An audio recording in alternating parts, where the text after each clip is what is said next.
Très belle audience. Donc bonjour Jean, Bonjour. bonjour même, bonjour Cécile, Bonjour. et merci beaucoup d'avoir accepté cette invitation. On va parler avec vous donc de votre note, les métiers au temps du corona. Donc c'est parti. Vous le savez toutes et tous, à la mi-mars, l'épidémie de Covid-19 a imposé un arrêt partiel ou total des activités jugées non essentielles, quand d'autres, en revanche, ont été mobilisées face à cette urgence. Au-delà de la dimension économique, cette crise affecte aussi les conditions de vie, les conditions de travail. Ça renforce aussi des vulnérabilités qui existaient par ailleurs et ça en crée de nouvelles. Peut-être Cécile, pour commencer, je crois qu'il est important de présenter ces différentes vulnérabilités qui ont été mises en lumière par cette crise. Et dans cette note, vous faites une classification par trois types de vulnérabilités: économique, conditions de vie, conditions de travail. On peut peut-être commencer par la première, la vulnérabilité économique. Donc concrètement, est-ce que tu peux nous expliquer en quoi elle s'est aggravée durant cette crise? Alors d'abord, il faut préciser qu'on parle de vulnérabilité économique des métiers. Et les métiers, ce n'est pas les secteurs. D'habitude, on parle essentiellement des secteurs d'activité qui sont exposés au ralentissement ou à la perte d'activité. Ici, nous, on s'intéresse aux métiers. Et les métiers ne sont pas employés par un seul secteur. Donc la première vulnérabilité des métiers, c'est les secteurs qui les emploient. Et on a des métiers qui peuvent être des métiers très transversaux, qui vont être employés aussi bien par l'industrie que par les services. Et puis dans le bâtiment, vous allez avoir des métiers qui sont essentiellement employés par un ou deux secteurs seulement. Donc cette exposition sectorielle, elle est extrêmement importante pour les métiers. Et la vulnérabilité, elle est très différente selon les secteurs, puisqu'on a des secteurs qui ont été arrêtés, qui continuent pour certains à l'être. On a au contraire des secteurs qui ont été jugés comme essentiels, donc on a tout mis en œuvre pour faciliter leur activité. Et puis, on a d'autres fragilités sectorielles. On a en particulier les secteurs qui sont vulnérables à des chaînes d'approvisionnement mondiales. Et on voit bien que dans cette période où les transports de tout type sont particulièrement ralentis, ça peut poser des cessations d'activité assez importantes. Et puis, évidemment, la demande des autres secteurs. Et donc, quand vous êtes vous-même producteur d'intrants pour des secteurs essentiels, vous êtes moins fragilisé que si vous ne l'êtes pas. Donc ça, c'est la première vulnérabilité économique. Mais quand vous êtes un individu, vous n'êtes pas seulement employé par un secteur d'activité, mais vous avez aussi des statuts. Et tout le monde n'est pas protégé de la même manière par le salariat en CDI qui, en particulier dans cette crise, s'est révélé très protecteur, y compris avec les mesures gouvernementales.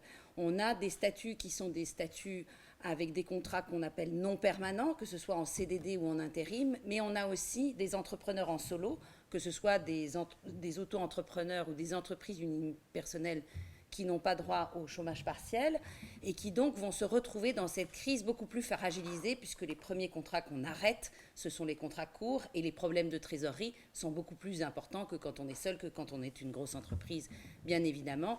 Et puis, une vulnérabilité un peu nouvelle, c'est qu'on a des métiers qui peuvent s'exercer à distance parce qu'ils ne nécessitent pas nécessairement du présentiel, même si on le fait habituellement, nous aussi, en présentiel.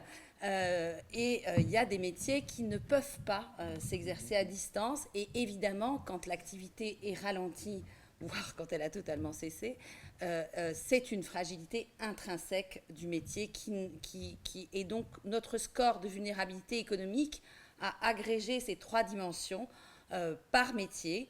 Donc nous, nos métiers, ce sont des familles professionnelles, donc c'est des familles de métiers, c'est pas à un niveau extraordinairement fin, mais on va avoir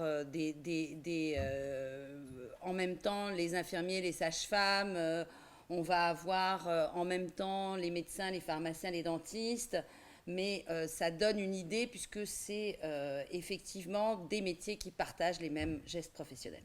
Et on va en revenir sur toute cette typologie. Peut-être on va continuer avec Jean sur la vulnérabilité qui concerne les conditions de vie. Comment est-ce que concrètement le quotidien des travailleurs a-t-il été affecté durant cette crise? Oui, donc on a vu que la vulnérabilité, elle n'était pas simplement économique, mais elle était aussi individuelle. Donc on a essayé d'approcher cette vulnérabilité du quotidien à travers trois dimensions. La première, c'est la conciliation entre la vie familiale et la vie professionnelle. Donc on a regardé pour chacun des métiers quelle était la proportion de personnes ou de professionnels qui avaient au moins un enfant de moins de 15 ans à charge, puisqu'on sait que le fait d'avoir un enfant à charge, ça redouble la vulnérabilité, en tout cas cette conciliation entre vie familiale et vie professionnelle, encore plus lorsque les écoles sont fermées ou qu'elles ne rouvrent que très progressivement. On a également regardé, au-delà de cet aspect, le fait d'être un parent isolé ou d'être famille monoparentale, puisque ça redouble encore plus cet aspect de conciliation vie familiale, vie professionnelle. Et ensuite, on a essayé d'approcher la question du surpeuplement en regardant le type d'habitat, c'est-à-dire les personnes qui vivent à la fois en ville, dans des grandes villes, et en appartement. Donc ça, c'est la première dimension. La deuxième dimension, c'est la vulnérabilité financière, puisque selon que vous êtes locataire ou accédant à la propriété, vous allez avoir des charges de loyer ou d'emprunt payés que n'auront pas, par exemple, les propriétaires. Donc cette caractéristique va bien évidemment vous rendre plus vulnérable, surtout si votre revenu est amené à baisser parce que vous êtes, par exemple, au chômage partiel. Donc on a également regardé en parallèle la question du salaire, le niveau de salaire des différents métiers. Et puis, dernière dimension de la vulnérabilité en conditions de vie, c'est la vulnérabilité qui est liée au handicap. Donc on a regardé quelle était la proportion dans chacun des métiers des professionnels qui déclaraient avoir une reconnaissance administrative de handicap ou de perte d'autonomie, puisqu'on sait que la question du handicap va justement accentuer en tout cas le risque sanitaire. Et Cécile, les conditions de travail également ont changé avec cette crise. Selon les métiers, comment ça a changé concrètement? Alors, il y a des choses qui préexistaient avant la crise. Donc, on a considéré trois dimensions qui préexistaient avant la crise. D'abord, la pénibilité physique, qui, pour beaucoup, a été arrêtée pendant la crise, puisque on n'a plus, pour beaucoup de ces professions, il y a eu un ralentissement très net de l'activité. En revanche, cette pénibilité physique, elle est souvent très corrélée à l'occurrence plus forte du handicap. Donc, elle est aussi un risque sanitaire nouveau. Donc, c'est ancien et nouveau à la fois. Par ailleurs, on a deux caractéristiques qu'on identifie et que la DARES a identifiées dans ses études sur les risques psychosociaux, qui sont la charge mentale et la pression temporelle. Et là, on a eu deux phénomènes très différents, c'est-à-dire que pour les métiers qui ont été plus ou moins ralentis ou totalement arrêtés, évidemment, ça s'est beaucoup arrêté. Et puis, en revanche, pour ceux qui ont été sur le front, qui ont été en présentiel, cette charge ou à distance, mais qui ont continué à travailler, évidemment, dans la configuration que nous avons connue et que nous connaissons un tout petit peu moins maintenant, mais qui, pour certaines professions, perdure, a finalement accentué ces vulnérabilités. Et puis, on a considéré deux choses qui nous paraissaient relativement importantes. C'est le fait qu'on travaille en horaire atypique, c'est-à-dire le week-end, le soir, parce que là encore, pour ceux qui ont beaucoup travaillé ou qui continuent à beaucoup travailler, ça renforce leur vulnérabilité, on va dire, psychique et physique, c'est évident. Et puis, quelque chose de nouveau qui est le contact avec le public en face à face, qui, quand on continue à travailler, est effectivement un risque nouveau, puisque c'est un risque sanitaire par rapport à des gens qui sont derrière leur bureau ou en back-office d'une manière générale. C'est très clair et donc vous avez commencé un peu à le dire tous les deux. Certains métiers ont été plus gravement affectés par la crise que d'autres. Certaines catégories ont été touchées de façon très importante, aussi bien en termes de vulnérabilité, mais aussi au niveau de l'intensité. Vous avez dans votre note distingué 5 groupes de métiers selon leur exposition au risque. Peut-être Jean, est-ce que tu peux nous parler de la première catégorie de travailleurs que vous avez identifiée, qui est celle des vulnérables de toujours? Qui sont-ils? Alors peut-être pour illustrer ce propos, donc ce premier graphique que je vais expliquer brièvement, donc vous avez en ligne les 5 catégories de métiers qu'on a identifiées et en colonne plusieurs caractéristiques importantes qui servent à caractériser ces différents groupes. Donc vous avez à chaque fois un cercle noir en fait qui représente la situation moyenne des personnes en emploi en France. Et ensuite vous avez un cercle de couleur qui sera différent selon le critère qu'on regarde, qui va être supérieur ou inférieur à ce cercle noir. Donc lorsqu'il est supérieur au cercle noir, c'est qu'il y a une surreprésentation de cette caractéristique au sein du métier. Quand la couleur est inférieure au cercle noir, on a une sous-représentation de cette caractéristique au sein du métier. Donc si j'en viens à la première catégorie, donc les vulnérables de toujours, donc on estime que ça représente à peu près 4,2 millions de personnes. Donc on retrouve essentiellement des métiers d'ouvriers, d'artisans, de l'industrie et du bâtiment. Donc pourquoi les a-t-on appelés les vulnérables de toujours ? Eh bien parce qu'on constate que lors des crises, ce sont souvent ces métiers qui sont les premiers impactés, et ça avait notamment été le cas lors de la crise économique de 2008, où les effectifs dans ces métiers avaient été fortement réduits. Donc la crise actuelle, elle place ces métiers parmi les plus vulnérables pour au moins 3 raisons. La première, c'est qu'effectivement, ils travaillent dans des secteurs qui sont très exposés. Donc on l'a évoqué tout à l'heure, la construction ou l'industrie automobile par exemple, ont été des secteurs soit totalement arrêtés, soit fortement ralentis. Donc exposent directement ces professions. Ces professions aussi, du fait même de la nature de leur métier, peuvent moins travailler à distance ou à domicile, ce qui accentue leur vulnérabilité aussi. Là. Et ils sont plus que la moyenne des personnes en emploi en statut précaire, donc en CDD ou en intérim. Et on l'a vu déjà au cours du premier trimestre, l'INSEE l'a montré récemment, notamment l'intérim a enregistré des pertes records au premier trimestre 2020. Donc voilà pour l'aspect vulnérabilité économique, mais cette vulnérabilité économique, elle se cumule avec 2 autres types de vulnérabilité pour ces professions. Une vulnérabilité qui est liée aux conditions de travail, et en particulier la pénibilité physique et l'intensité du travail, au sens du travail à la chaîne par exemple, puisqu'on a évoqué le secteur de l'industrie et les ouvriers de l'industrie. On a aussi dans ces métiers, ce qui est associé à cette pénibilité physique, c'est aussi qu'on a une proportion de travailleurs qui se déclarent avec avoir un handicap, une reconnaissance administrative de handicap qui est supérieure à la moyenne des métiers. Donc on voit qu'on a une corrélation entre ces métiers et à la fois les conditions de travail pénibles et la situation de handicap, donc qui peut être liée. À côté de cette vulnérabilité donc en conditions de travail, on a aussi une vulnérabilité financière, puisque une grande partie de ces professions dans cette catégorie sont aujourd'hui soumises au chômage partiel, donc ont vu leurs revenus baisser. Et il se trouve que ces professions ont en temps normal déjà un niveau de salaire médian qui se situe relativement en dessous de la plupart des salariés en France. En France, le salaire médian il est de 1 800 € net par mois, et dans ces professions, il descend à 1 600, 1 630 €. Donc voilà un peu les grandes caractéristiques de cette première catégorie de métiers. Et Cécile, ces vulnérables de toujours ont été rejoints, les êtres fragilisés. Alors effectivement, les vulnérables de toujours sont rejoints par les nouveaux vulnérables, malheureusement. Ils partagent beaucoup de caractéristiques avec les anciens vulnérables.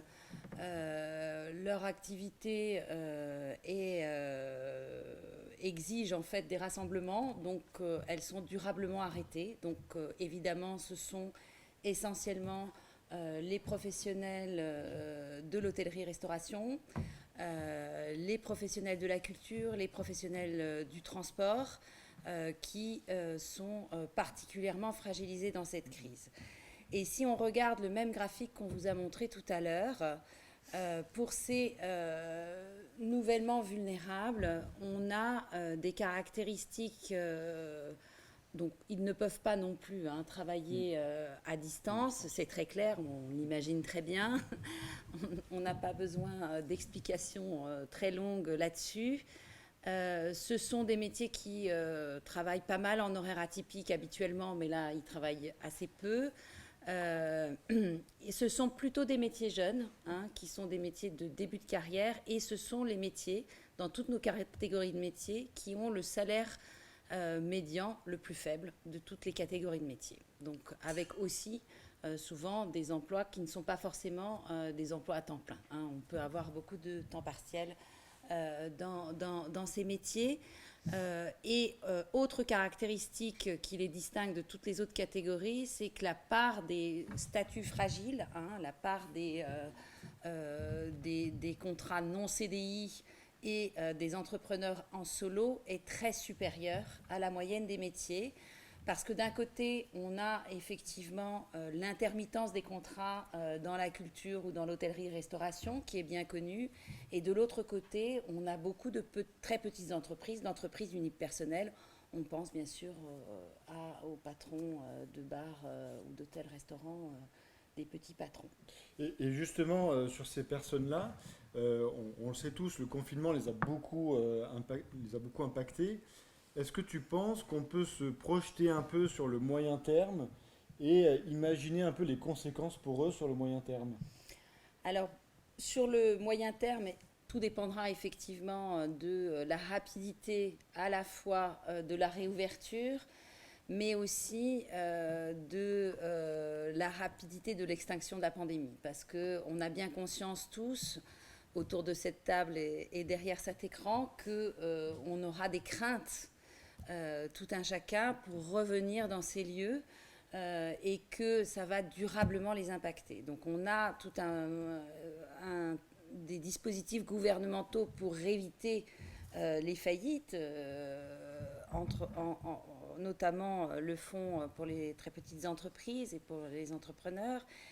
Mais évidemment, beaucoup ont déjà et vont avoir de plus en plus des difficultés de trésorerie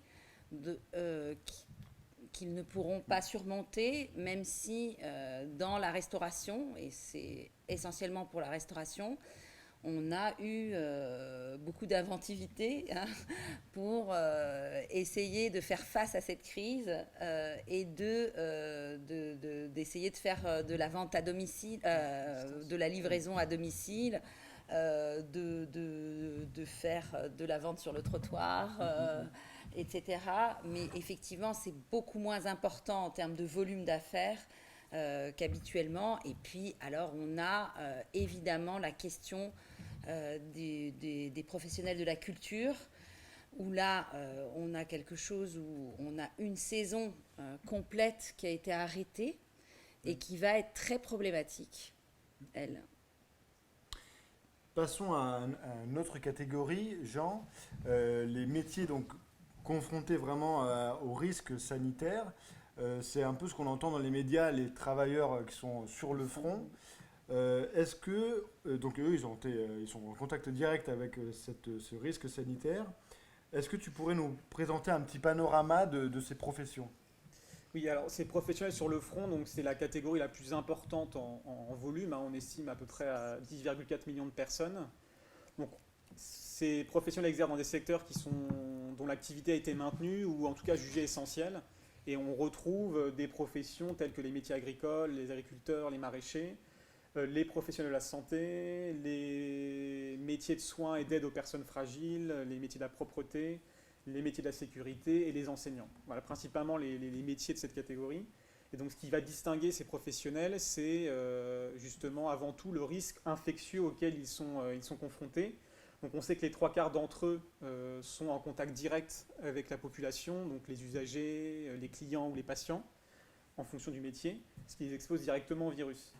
Donc il y a un cas spécifique qui est celui des enseignants qui, au cours du confinement, justement, ont pu, du fait de leur métier, réussir à mettre en place des dispositifs d'école, de dispositifs éducatifs à distance, donc hors la classe, qui leur a permis justement d'éviter de se confronter à ce virus de manière directe. Mais depuis le déconfinement du 11 mai et l'ouverture progressive des classes, on sait que pour ces professionnels, le risque sanitaire s'est accru. Et pour poursuivre sur ta réponse, toujours sur cette catégorie, est-ce que aussi tu pourrais nous dire un peu qu'est-ce qui a changé dans leur quotidien? Parce que quand même leur travail a changé, leur quotidien au travail a changé. Concrètement, est-ce que tu pourrais nous en dire plus? Alors, ce qui caractérise aussi ces professionnels sur le front, c'est l'intensification de leur travail, puisqu'ils ont dû faire face donc, à l'urgence sanitaire et au fait de devoir répondre aux besoins de première nécessité. Donc si on prend première catégorie, les professionnels de santé, donc les médecins, les infirmiers sages-femmes, les aides-soignants, pour ne citer qu'eux. Donc il a fallu réorganiser les services pour faire face à l'afflux de patients, ce qui a contribué justement à accroître le travail sous pression et même leur charge mentale, qui était déjà avant le confinement assez élevé. Donc première catégorie qui a vu ses conditions de travail potentiellement se dégrader. Si on prend les métiers du commerce alimentaire ou les métiers agricoles, pour lesquels la pénibilité physique est plus importante, là, en particulier les professionnels de l'agriculture, les maraîchers, les agriculteurs, leur travail s'est également intensifié pour répondre aux besoins de première nécessité. Et en plus, ils ont dû composer avec une problématique qui n'était pas forcément anticipable, qui est que le recrutement des saisonniers a été rendu très difficile par cette crise. Et donc, ça a rendu plus difficile pour eux, notamment le travail de récolte. Donc, voilà pour les deux principales sous-catégories de ces professionnels sur le front. Mais ce qu'ils ont tous en commun, c'est qu'ils exercent en horaire atypique, donc c'est-à-dire qu'ils travaillent soit le week-end, le soir ou la nuit. Et ça, c'est vraiment un point très important. Donc, on peut penser aux professionnels de santé qui font des gardes, mais également aux agents d'entretien qui travaillent en horaire décalé, ou même aux agents de sécurité également qui travaillent la nuit, par exemple. Et toujours sur ces travailleurs du front, vous avez aussi noté dans votre note qu'il y avait beaucoup de femmes dans cette catégorie. Exactement. Comment est-ce que tu expliques cela? Alors effectivement, donc, on va vous présenter un graphique qui va l'illustrer, mais dans cette catégorie des professionnels sur le front, donc ce sera le deuxième graphique. Oui, c'est celui-là. C'est ça, exactement, ouais. Pardon. Donc on a 2 professionnels sur 3 sur le front qui sont des femmes. Donc ça peut paraître important, puisque les femmes, en moyenne, elles représentent 48% des personnes en emploi. Donc on a bien une surreprésentation des femmes dans ces professionnels sur le front. Donc qu'est-ce que ça illustre? Eh bien, ce qu'on appelle la ségrégation professionnelle entre les femmes et les hommes, qui est très marquée en France. C'est-à-dire, dit autrement, les femmes et les hommes n'occupent pas les mêmes métiers. Donc ça résulte d'une construction sociale, en partie... dans l'éducation, la petite enfance et dans le système scolaire, les hommes et les femmes ne font pas les mêmes choix.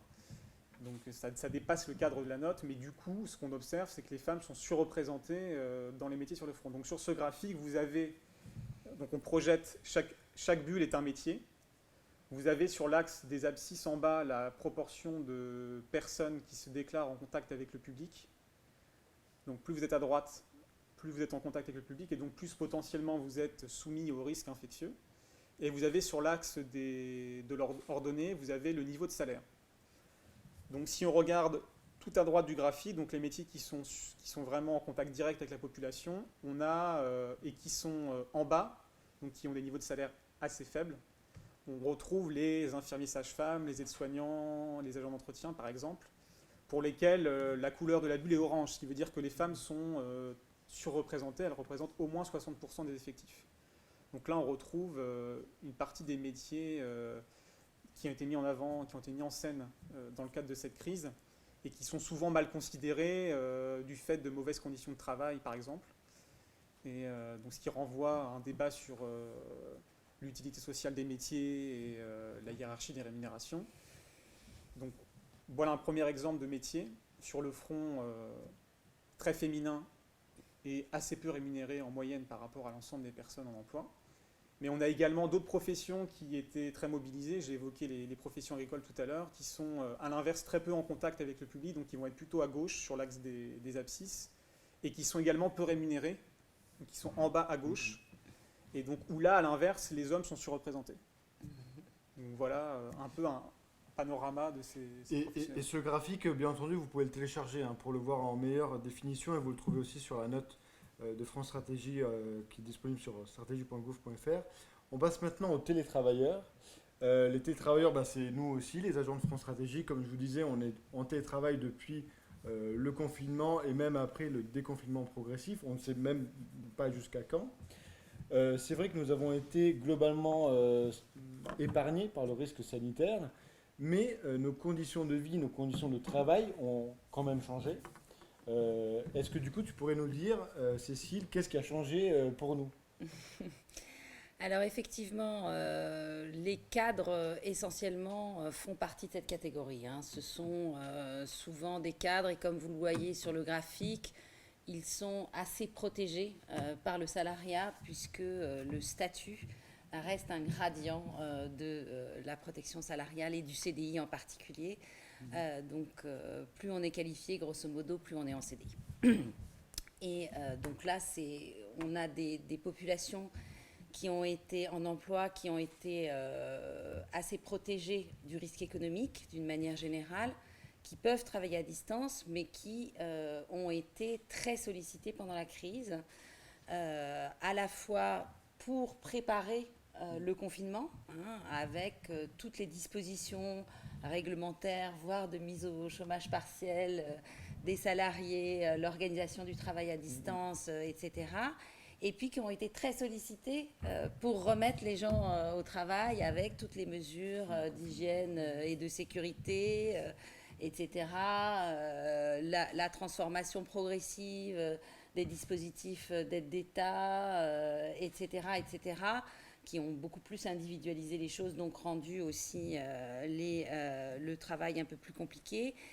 Et ce sont des professions, comme vous le voyez sur le graphique, qui sont à la fois bien rémunérées. Ce sont les mieux rémunérées de toutes les catégories de professions, mais ce sont aussi celles qui habituellement ont la charge mentale la plus importante de tous les métiers. Donc c'est les gens qui disent le plus avoir une quantité excessive de travail, pour faire court. Et donc évidemment, dans cette crise, ça a été redoublé, et ça a été redoublé aussi par le fait qu'on travaille à domicile. Les cadres aussi il y a tous les âges dans les cadres, évidemment, mais ceux qui ont des enfants de moins de 15 ans dont il fallait et dont il faut encore s'occuper aujourd'hui, puisque les écoles ne rouvrent que très progressivement, ben évidemment c'est compliqué. Et puis la frontière entre vie personnelle et vie professionnelle, même si vous n'avez pas d'enfants, elle se brouille quand vous êtes tout le temps à domicile, puisque ce sont effectivement des catégories de professions qui ont l'habitude de travailler à domicile, mais elles n'ont pas l'habitude d'y travailler tout le temps. Et donc on a vraiment chez eux un risque qui est un risque nouveau, qui est un risque qui est caractérisé en droit français et qui est une traduction du droit européen, un risque d'hyperconnectivité, et qui n'est pas là, qui est totalement subi, autant qui n'est pas une volonté ni des entreprises ni des individus, et où en sortie de confinement ou en sortie de télétravail, ce dont on n'est pas encore sorti, va nécessiter sans doute des adaptations pour prendre en considération cette surcharge de travail qui peut amener des risques psychosociaux et des burn-out relativement importants. Ça va Cécile? J'ai survécu, je ne suis pas encore en burn-out. Mais vous avez passé pas mal vos week-ends et vos vrai. soirées à faire cette note, donc faut le souligner. Oui. C'est exact. Et nous aussi à la communication pour valoriser tout ça. N'est-ce pas? Voilà. Non, plus sérieusement, Jean, on passe maintenant aux professionnels qui ne peuvent pas télétravailler. Pour eux, du coup, qu'est-ce qui se passe? Quelles sont les conséquences pour ces personnes qui ne peuvent pas travailler à distance? Donc la dernière catégorie de métiers, parmi les 5 catégories, la dernière, donc ce qu'on appelle les métiers en inactivité partielle. Donc ce sont des professionnels qui sont ni sur le front, ou en tout cas qui ne sont pas considérés comme des cadres hyper connectés. Ils sont un peu dans une situation intermédiaire où à la fois ils sont peu exposés au risque de perte d'emploi, en tout cas à court terme, parce qu'ils sont très massivement en CDI, mais en même temps ils ont moins la possibilité que les cadres de pouvoir travailler à domicile. Et donc là on pense en particulier aux professions intermédiaires, aux employés qualifiés comme les techniciens d'informatique ou des services administratifs et financiers des entreprises qui exercent des fonctions support ou d'encadrement intermédiaire et qui nécessitent justement une présence dans le cadre de l'entreprise. Donc pour ces professionnels, justement, il y a un risque d'éloignement de la sphère professionnelle, voire dans certains cas de désocialisation, qui est assez important. Et donc la reprise d'activité dans ces professions va sans doute, dans les mois à venir, entraîner peut-être un repositionnement des tâches, notamment parce que leurs collaborateurs seront également à distance, ont vu leur travail s'autonomiser davantage dans le cadre de cette crise. Et donc, il y aura tout un travail potentiellement de repositionnement de ces tâches dans les mois à venir. Et peut-être, Cécile, une dernière question pour un peu ouvrir la discussion. La reprise d'activité post-confinement a changé la donne pour beaucoup de professions, comme les enseignants avec la rouverture progressive des écoles. Mais le télétravail reste aussi la norme pour beaucoup d'entre nous, comme nous, par exemple, la France Stratégie. Et en même temps, le risque sanitaire est toujours présent. Est-ce que tu peux nous expliquer comment ces vulnérabilités dont vous venez de parler, eh ben, elles vont continuer à nous influencer dans les semaines et les mois qui viennent? Alors la vulnérabilité économique, on en a tous en tête les exemples, hein, puisque les licenciements s'annoncent hein, dans le transport, dans l'automobile.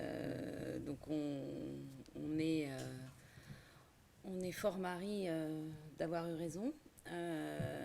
Effectivement, c'est quelque chose qui nous attend et on le sait très bien. Qui va perdurer donc pour toute une catégorie de population et d'emploi qui va nécessiter pour eux des réponses en termes sans doute de reconversion et qui ne vont pas être simples et en particulier pour les jeunes puisque comme je vous l'ai dit, les nouveaux vulnérables c'était des métiers de jeunes, c'est aussi des métiers qu'on peut exercer parfois sans avoir un niveau de diplôme très important. Donc c'est un débouché qui va manquer ou alors c'était aussi des métiers de reconversion, c'est-à-dire c'est des métiers qui ont créé de l'emploi depuis 10 ans, hein, qui étaient plutôt favorables. Et qui, là, se retrouvent effectivement fortement ralentis. Donc ça va exiger à la fois des efforts de reconversion et puis des situations personnelles, encore une fois, avec des vulnérabilités financières qui sont très importantes. Et puis, on a effectivement la catégorie des télétravailleurs qui, elles, nécessitent d'autres types de dispositifs. Parce que le télétravail devient une norme. Donc effectivement, ça veut dire qu'il faut réapprendre et peut-être réorganiser les entreprises et les outils, puisqu'on a tous fait bon an, mal an, comme on pouvait. Et encore une fois, même si le télétravail est encadré par la législation aujourd'hui, je pense qu'il y a du travail à faire pour mieux l'encadrer encore. Et puis, on a un risque sanitaire qui perdure. Alors, on ne sait pas combien de temps, on aimerait bien savoir quand ça sera terminé.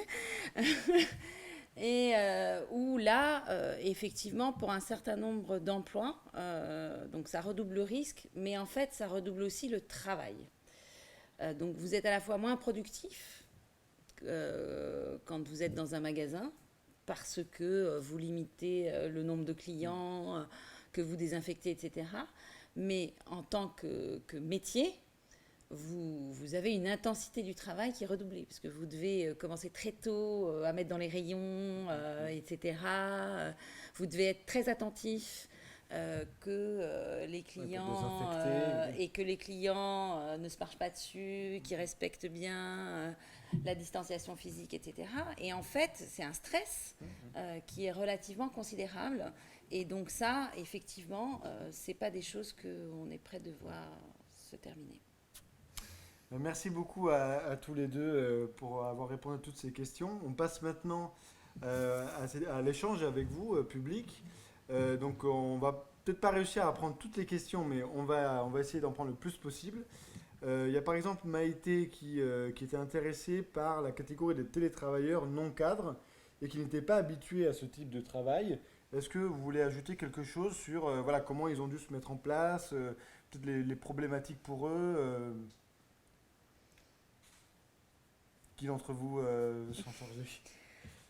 Alors, il faut quand même préciser que dans cette catégorie, on a deux catégories. En fait, on a à la fois des employés qualifiés, hein, qui peuvent être les employés de la banque, par exemple, et on a aussi des professions intermédiaires, qui peuvent être des techniciens informatiques ou de la maintenance. Donc, les premiers, les employés de la banque, par exemple, ou les secrétaires, sont des métiers qui sont des métiers support.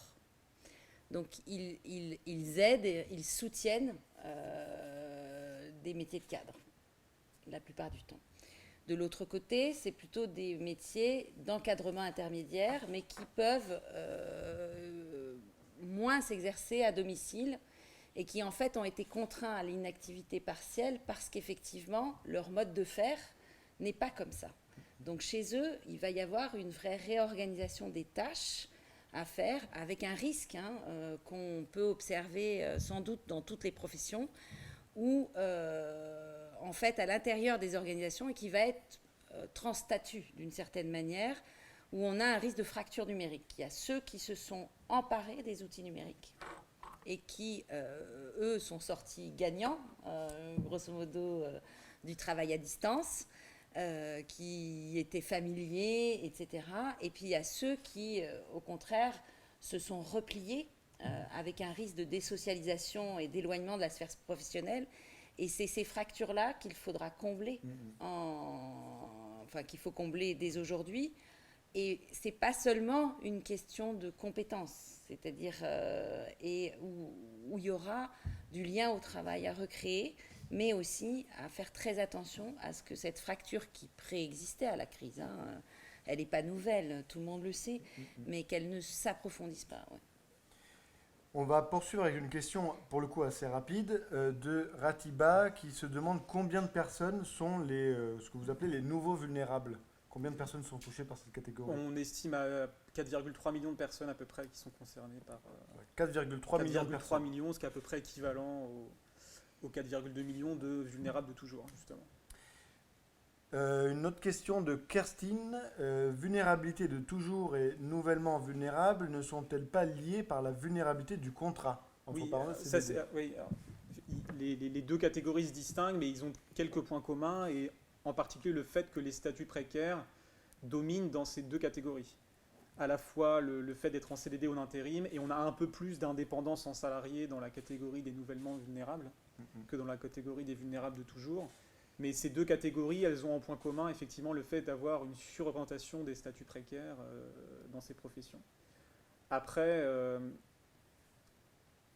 ce qui vraiment les distingue fondamentalement, en fait, ces deux catégories, c'est qu'on a dans les nouvellement vulnérables des métiers qui, on l'observe sur les 10 ou 15 dernières années, travaillent dans des secteurs qui sont plutôt dynamiques, l'hébergement-restauration par exemple,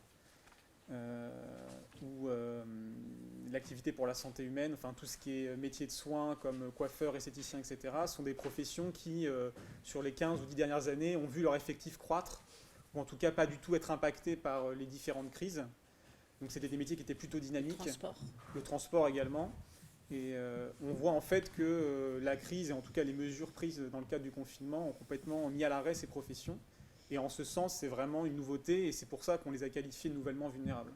C'est vraiment ce qui les distingue de ce qu'on a appelé les vulnérables de toujours, qui sont principalement des métiers d'ouvriers de l'industrie, ou les métiers qui travaillent dans le secteur de la construction, qui est très très cyclique, et qui ont été aussi également très impactés dans le cadre des 2 mois de confinement. Tu veux ajouter Oui, non, je voulais juste dire, en plus, c'est des métiers qui, à chaque crise, sont plutôt des métiers vers lesquels on se tourne quand on a perdu son emploi. Donc là, c'est pour ça qu'on les a appelés des nouvellement vulnérables, aussi pour ça, parce que normalement, en cas de récession, c'est un métier qu'on peut... Enfin, c'est une catégorie de métiers qu'on peut faire en période de reconversion, parce que justement, l'industrie et la construction, ça ne va pas très bien. Et d'ailleurs, si on fait un parallèle avec la crise de 2008, on avait, pour les vulnérables de toujours... Aujourd'hui, il y a le dispositif de chômage partiel qui existe, mais qui existait déjà en 2008. Mais pour les nouveaux vulnérables qui sont davantage indépendants, on n'avait pas ce fonds de solidarité qui a été mis en place au cours des 2 derniers mois. Donc ça prouve bien que la situation était exceptionnelle, entre guillemets, pour ces professions, quoi. On a une question assez intéressante, mais un peu difficile d'Emmanuel, il se demande est-ce qu'on peut spatialiser cette analyse? C'est-à-dire, en gros, est-ce qu'on peut s'apercevoir dans le territoire français, si on voit dans tel territoire tel type de vulnérabilité, est-ce que c'est aussi simple que ça? Est-ce qu'on peut le faire? Est-ce qu'on ne peut pas le faire? À grands traits, on peut dire déjà que, on sait que si on prend la catégorie des cadres hyper connectés, on sait que les activités où les professions de cadre sont davantage localisées dans les grandes villes, dans les grandes aires urbaines. Donc en Ile-de-France, par exemple, la proportion de cadres est très très importante. Donc le télétravail a été massivement mis en place. Donc de ce point de vue-là, on peut dire qu'il y a une opposition entre les grandes villes et le reste de la France, mais c'est un peu caricatural quand même. Peut-être les zones touristiques aussi, peut-être. Oui, Et c'est voilà, ça. alors, C'est qu'on a des économies résidentielles, donc Voilà. évidemment PACA, Exactement. où on va avoir une concentration très forte et toutes les économies résidentielles, y compris en montagne, etc., où évidemment c'est important. Mais on n'a pas fait la régionalisation. Alors il va y avoir quelque chose qui va être fait à France Stratégie sur un impact un peu territorialisé pré- et post-confinement. Donc, vous veillerez à regarder. On fait du teasing. Voilà. Et puis, nous, sans doute, dans le cadre de la prospective des métiers, des qualifications, on va régionaliser nos projections. Mais ce n'est pas encore fait. On poursuit avec Aurélie qui nous demande, voit-on émerger de nouveaux emplois liés à cette crise? Pas facile Pas cette facile, question. ouais. Ben, en tout cas, C'est difficile on ne les a pas vus. Hein, donc, Ça a mis sur le devant de la scène des métiers qui étaient peut-être Voilà. pas très visibles initialement. On les a évoqués tout à l'heure. Est-ce qu'il y a vraiment des nouveaux métiers qui émergent? C'est quand même difficile de le dire, quoi. On a eu des reconversions de métiers à un moment donné pour faire face à l'urgence sanitaire. Donc, Ouais, on sait qu'il y a des ouvriers de où, l'industrie qui se sont mis à voilà, créer des masques, c'est ça. alors que Ouais. ce n'était pas a priori leur métier initial, mais on Et on n'a peut pas pas parler vu de nouveaux métiers, ouais. nouveaux métiers. Non. Et puis, quand on parle de nouveaux métiers, en général, on parle de métiers qui se transforment plus que de nouveaux métiers qui se créent ex nihilo. Et là, évidemment, il est quand même difficile de voir des nouveaux métiers dans un moment qui est un moment d'arrêt, hein, de crise, et après confinement, de crise économique majeure. Donc on n'est pas en train de valoriser ou de créer de nouvelles choses qui nécessitent des investissements, des réorganisations. On est plutôt encore dans l'attentisme, là. Et ça répond un peu en partie à la question de Sandrine qui justement parlait de reconversion dans ces secteurs qui sont touchés. Bon, je pense qu'on ne peut pas non plus rentrer dans le détail de comment activer une reconversion dans les secteurs, mais voilà, vous pouvez après aller sur le site de France Stratégie, aller un peu plus loin dans la note. On poursuit avec Isabelle qui nous demande dans quelle mesure le corona change-t-il les métiers et les compétences. Donc, vous en avez déjà un peu parlé tout à l'heure, peut-être si vous avez quelques éléments complémentaires.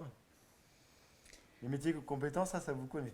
Ouais. oui, mais Alors la difficulté, encore une fois, c'est qu'il faut être très prudent dans ce qu'on dit, hein, je pense, aujourd'hui, parce qu'on peut avoir l'impression justement que tout a été modifié comme à chaque crise. Et en fait, c'est pas tout à fait vrai. On a des inquiétudes, donc, mais qui, pour l'instant, sont pas corroborées par les faits. Et il faudra attendre pour savoir vraiment ce qu'il en a été.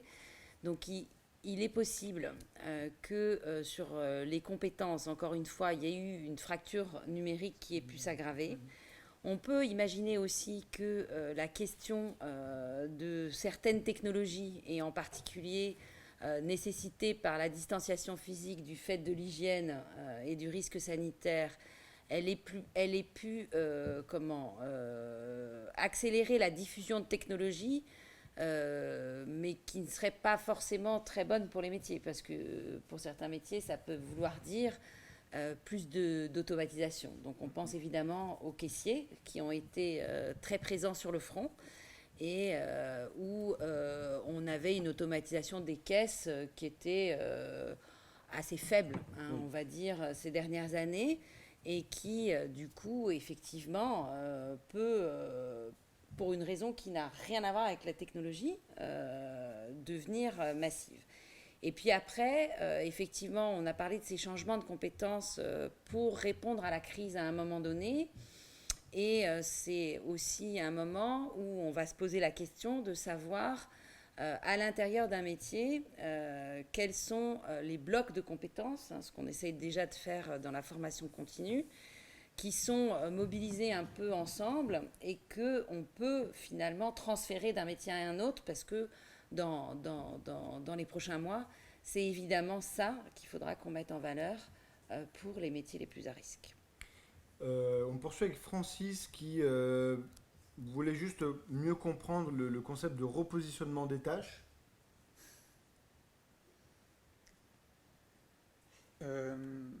Quand on évoque le terme de repositionnement des tâches, on parle directement des conséquences directes du fait de ne pas pouvoir travailler à distance ou d'être habituellement en contact avec ses collaborateurs directement et de là devoir justement s'adapter et du coup pour les personnes qui ont des fonctions d'encadrement, leurs collaborateurs dans le cadre de cette crise qui seront également à distance auront à davantage travailler en autonomie et donc de ce point de vue-là les professionnels qui les encadrent devront entre guillemets laisser faire ou trouver d'autres manières de faire pour pouvoir collaborer avec leurs collègues. Une question de Karine qui nous demande des précisions sur les métiers du transport. Elle se demande s'ils sont vulnérables, les personnes qui travaillent dans le transport. Ah oui, aujourd'hui, les métiers du transport sont extraordinairement vulnérables. L'aéronautique, on l'a vu avec Air France. Sur plusieurs points de vue, oui. Donc on a des licenciements effectivement dans l'aviation. Enfin, donc ça c'est le secteur le plus impacté, mais le transport public est très ralenti. Public, oui. Alors on a beaucoup parlé des livraisons à domicile pendant le confinement, mais et encore aujourd'hui c'est très peu. Donc par rapport à la masse des livraisons en fait et du transport de marchandises surtout, et qui n'est pas forcément un transport de marchandises du dernier kilomètre, mais qui est surtout un transport de marchandises des quatre coins du monde. Donc ça, c'est ralenti sans doute jusqu'à la fin de l'année, jusqu'à la fin de la pandémie. Et donc c'est moins d'activité, Et alors sans parler évidemment des voyages. Le transport est encore plus dépendant comme secteur que d'autres de la demande mondiale, etc. Les chaînes d'approvisionnement. Et donc ça, on sait que ces secteurs vont être impactés au moins jusqu'à la fin de l'année, quoi. Une question vraiment très rapide, un peu curieuse de Ratiba. Elle nous demande si vous avez prévu de faire une mise à jour de cette analyse avec les effets du déconfinement progressif et aussi notamment sur les risques psychosociaux. Alors tout ça est encore à l'étude. Alors parce qu'on a plusieurs projets, donc il y a plusieurs projets concomitants. Donc il y a ce projet territorial qui est plus sur les secteurs. Il y a un projet qui est plus conjoncturel, effectivement, métier. Et puis, on a un projet, effectivement, de regarder, là, d'une manière un peu plus sereine, qu'est-ce que sera 2021, voire 2030, pour les métiers. Il y a Isabelle qui nous pose une question également très intéressante et très importante. Elle se demande quid des jeunes diplômés qui essayent de s'intégrer sur le marché du travail. En effet, cette année. Pour la génération actuelle qui va s'insérer sur le marché du travail cette année, ça va être... ils vont se retrouver dans une période conjoncturelle très très compliquée. On peut comparer à la génération qui était entrée sur le marché du travail en 2008, même si les crises sont très différentes et les mécanismes sont très différents.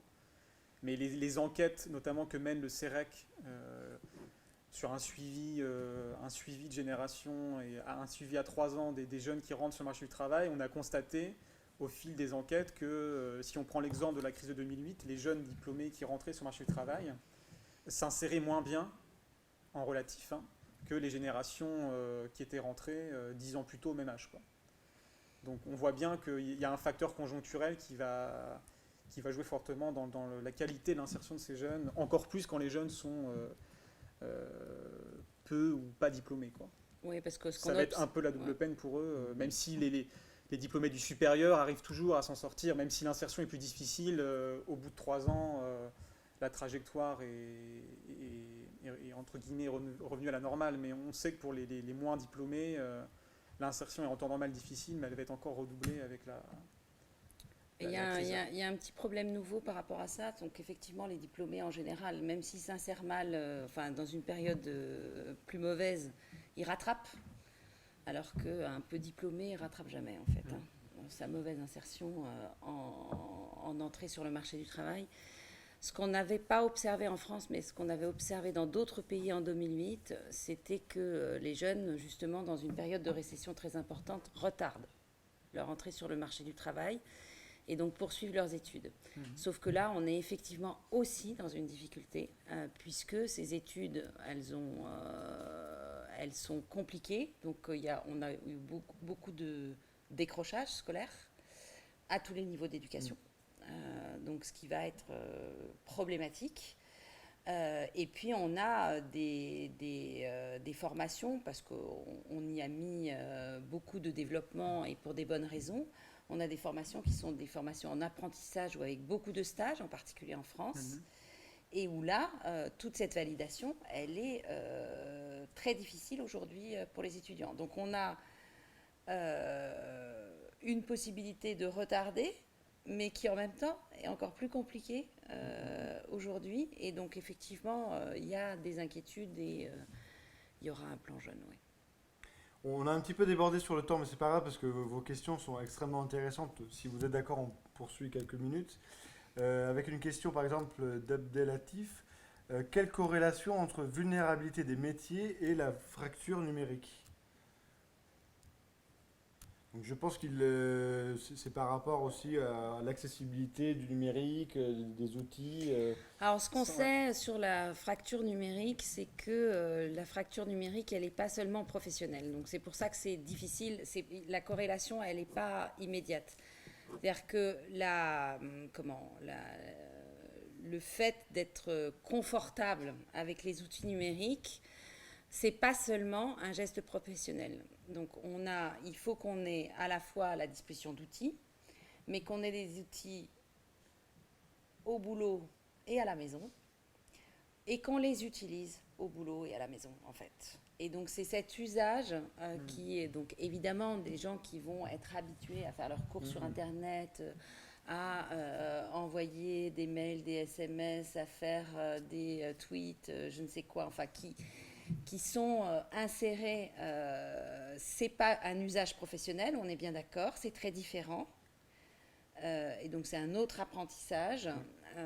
Et puis, on a une différence de métier où on a des métiers où on en a beaucoup l'usage, mais d'une certaine manière, cet usage, c'est professionnel, est devenu relativement transversal. Alors, même si c'est pas, on n'est pas tous des ingénieurs informatiques qui faisons des algorithmes tous les jours, un vendeur aujourd'hui, il gère ses stocks. Voire il a une tablette pour montrer à ses clients, une aide à domicile quand elle va chez une personne âgée dépendante, elle l'aide à faire ses papiers sur quoi? Sur Internet, etc. Donc et du coup, on a quelque chose qui est à la fois pratique. C'est-à-dire qu'il faut avoir des outils, hein. On ne le dira jamais assez. Donc il faut avoir une connexion, mais il ne faut pas avoir un ordinateur qui date de Mathusalem, non plus. Enfin voilà, je veux dire, c'est quand même assez important. C'est aussi mieux d'avoir un smartphone qu'un truc à touche. Enfin, mais c'est vrai. Enfin, et du coup, il y a une pénétration, une interpénétration entre, là pour le coup, vie privée, vie professionnelle sur l'usage du numérique. Oui, et du coup, ça reboucle aussi avec la question sur les inégalités territoriales. Oui. Et donc, Bien le sûr. fait que la couverture réseau, bien évidemment, tout à fait. n'est pas la même sur le territoire. Et comme les métiers sont répartis aussi différemment sur le territoire, potentiellement, certains métiers cumulent à la fois la vulnérabilité économique et le fait qu'ils sont dans une zone géographique où la couverture réseau est très mauvaise.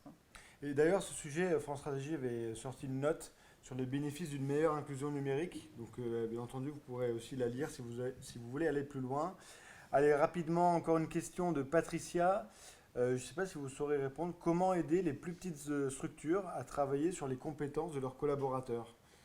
Parce que, je ne sais pas, vous connaissez quelques moyens, quelques quelques cabinets de conseil. Enfin, je ne sais pas trop comment ça fonctionne, mais voilà, des moyens peut-être pour aider les petites structures à travailler, pour améliorer leurs compétences en interne. Alors, si c'est les compétences des collaborateurs dans les petites structures, la difficulté, c'est qu'effectivement, on est souvent, on n'est pas sur des métiers très typés, hein. Donc, autant dans les grandes organisations, on a une division du travail, on va dire. Autant dans les petites organisations, on fait un peu de tout. C'est-à-dire, on fait le café et la compta allègrement, et donc la webconférence éventuellement. Voilà. Bref. Et du coup, c'est plutôt travailler sur les compétences transversales dans les petites entreprises. Et pour ça, on a des outils, hein, qui existent sur le marché, qui peuvent permettre de travailler au plus près, mais qui ne sont pas forcément très accessibles à des petites structures. Les branches professionnelles font quand même beaucoup de choses parce qu'elles aident justement souvent les petites structures qui n'ont pas les moyens de mettre en place des outils comme l'apprentissage en situation de travail, etc. Enfin bon, qui sont des choses qui sont très individualisées, qui sont très intéressantes, mais qui effectivement, sur un temps de travail, dans une petite structure où tout le monde, encore une fois, fait tout et qu'on est toujours dans l'urgence parce qu'on n'a jamais le temps, c'est pas forcément évident, mais j'ai pas d'idée magique, non. Et une dernière question, elle est de Dominique, qui n'est pas vraiment sur cette note, mais je vous la livre quand même parce qu'elle est intéressante. Est-ce qu'à France Stratégie, on va réétudier les enjeux du revenu universel au minimal, et notamment en vue de voir un peu les capacités à réduire les vulnérabilités qui se sont créées avec cette crise?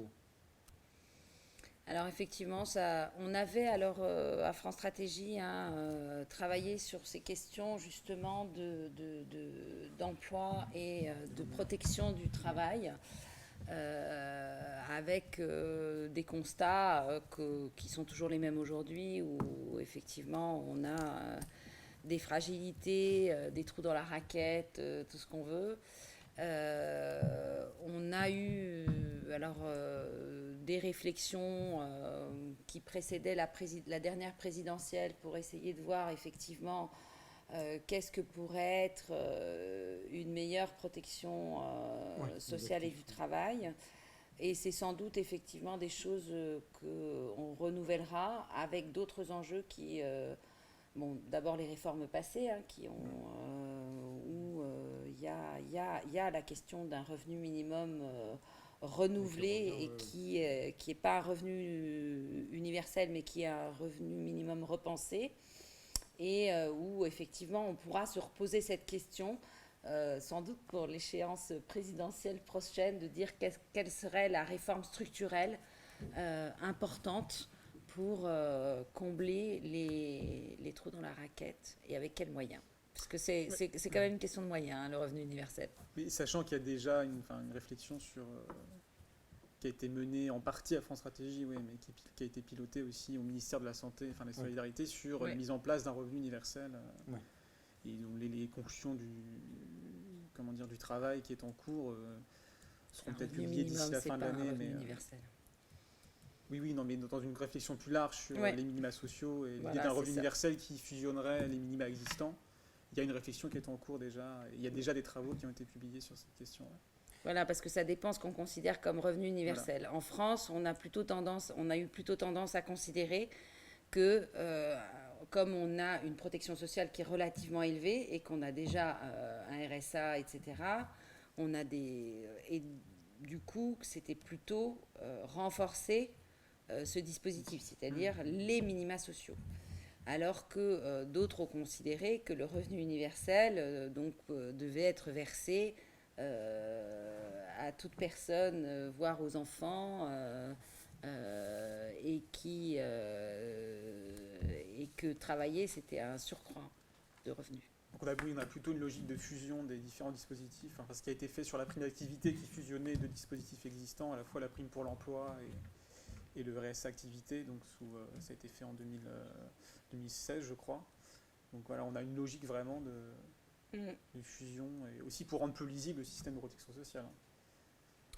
Parce Alors, que, on me fait signe qu'on doit s'arrêter là parce que ça va couper.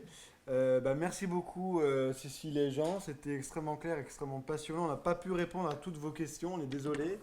Mais n'hésitez pas à poursuivre la discussion, on va vous mettre une adresse mail de contact qui s'appelle événement@stratégie.gouv.fr. Vous pouvez bien entendu retrouver cette note en libre accès sur notre site internet, les métiers au temps du Corona, et aussi toutes les autres notes de France Stratégie et de nos prochains événements. Le replay sera très très bientôt disponible sur le site de Webikeo, mais aussi sur notre chaîne YouTube, donc dans quelques jours, et vous recevrez un email dès que ce sera fait. Donc voilà, un grand merci à tout le monde pour avoir suivi cette webconférence.